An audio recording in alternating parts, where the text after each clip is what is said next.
All right, so here's some brief information about my executive summary. About 95% of the US today has a smartphone, which is absolutely incredible. Basically, anybody over the age of 10 years old has one today, and there's really no age limit on, who would have one. Expected growth in 2022 last year, it was about a $484 billion market. It's expected to grow to 729 billion in 7 years, which is insane. So there's no slowdown in sight at all for the smartphone industry. Some big names that you have definitely heard of include Apple, Samsung, Google, and Motorola.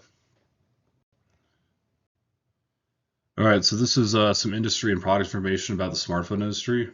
Ever since 2007, when Apple released the first iPhone, they've pretty much led the way in the smartphone race. Apple also has seamless device connectivity, which is a very big pro. And it's important to note that Apple customers tend not to want to switch to other devices, whether that be Samsung or another popular Android brand. Samsung is a very close second to Apple in the smartphone race. And lastly, Samsung is usually ahead of many of the features that they have technologically, and Apple kind of catches on a little bit later. So it's possible that might catch up to Apple in the long run.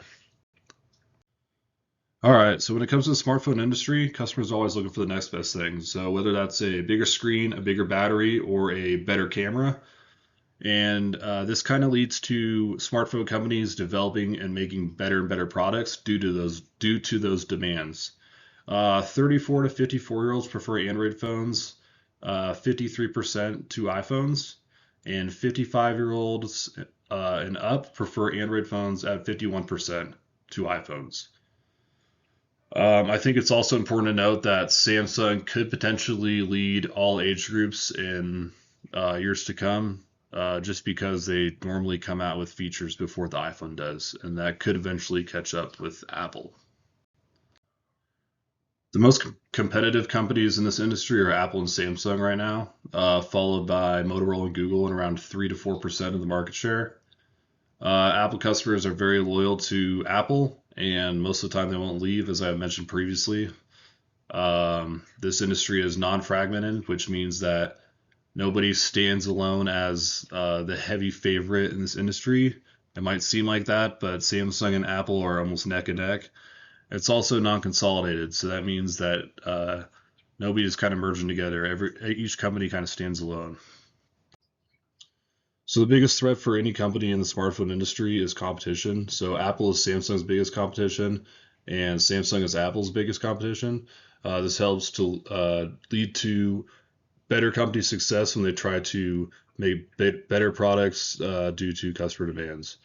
Another threat is market entry is very difficult for newer companies. With companies like Samsung and Apple leading the smartphone market, it's very intimidating and hard for a newer, smaller company to enter and actually have success in this market. As I stated previously, competition correlates to company drive and company opportunity. So competition isn't always a bad thing, especially in this industry. And then just being in this industry alone is a huge opportunity, as there's projected to be about a $300 billion increase over the next 7 years in this industry. All right, so it's been pretty clear that there's no slowing down for this industry. It's expected to grow tremendously over the next few years. The next best thing that customers are looking for in this industry is a foldable smartphone. This is the near future for this company. It's out now, but it's not perfected yet. There's a crease in the middle of the phone. So once it's perfected, that'll be the next best thing in the industry that customers are looking for. Companies that technologically advance will have an upper hand in the market as they have what customers are looking for. And it's also important to note that customers possibly might not want to make the switch from their current style devices to newer foldable tablet-sized devices. So that might be a little bit of it might take like a little bit of a transition for those people.